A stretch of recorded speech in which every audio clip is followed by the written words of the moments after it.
En général, je ne me définirais pas comme un sapeur parce que les gens ont un peu englobé n'importe quoi et n'importe qui dans ce vocable.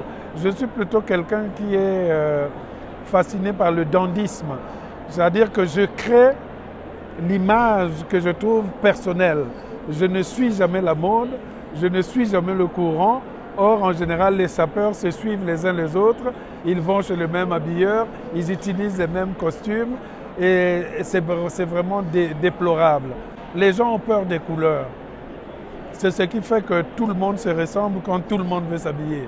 On aime le gris, on aime le bleu, on aime le feutré, on aime le noir en général. Moi, je n'ai jamais eu un problème de couleur. Je pense même qu'il faut oser.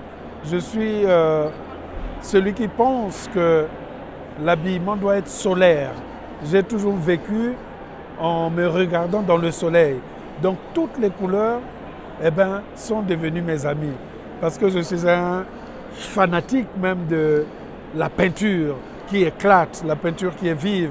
Donc ça ne me dérange pas de porter du rose, du jaune, du violet, je ne sais pas, de l'ocre.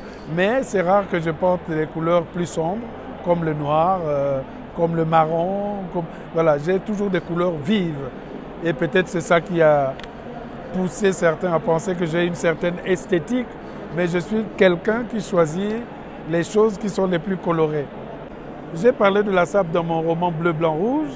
J'ai parlé de la sape dans mon roman Tais-toi et meurs, qui est un roman policier d'un sapeur qui a été accusé de meurtre et c'est toute son histoire qui se passe à l'intérieur. Donc je pense qu'il y a déjà 2 romans qui sont au cœur de la sapologie, voire même 3.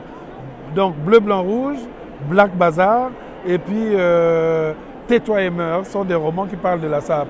Mais l'histoire de la sape en tant que telle, c'est un livre qui reste à écrire. Je ne dirais pas que la sapologie est le soft power des Congolais. Les Congolais font de la sape, mais il y a peu d'entre nous, sinon personne d'entre eux, ne peut dire que c'est la sape qui les fait vivre.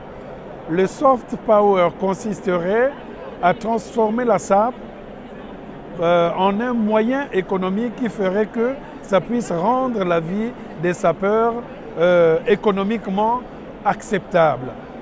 Mais vous savez, les conditions dans lesquelles vivent souvent les sapeurs, c'est déplorable. Et la plupart de ces sapeurs font de la publicité gratuite des marques occidentales. Ce n'est pas normal que vous portiez des Balmain, des Gucci, sans avoir un contrat avec eux.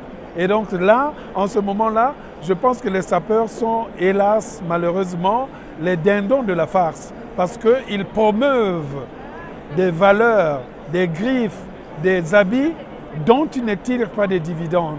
Mais pour donner juste la signification de la sape, Société des ambianceurs et des personnes élégantes, c'est un courant qui est né entre les 2 Congos, Congo-Brazzaville et Congo-Kinshasa, et qui illustre la volonté, le désir et l'enthousiasme des jeunes de pouvoir s'exprimer par l'élégance, par l'habit, par l'exagération parfois, mais aussi par une façon d'être.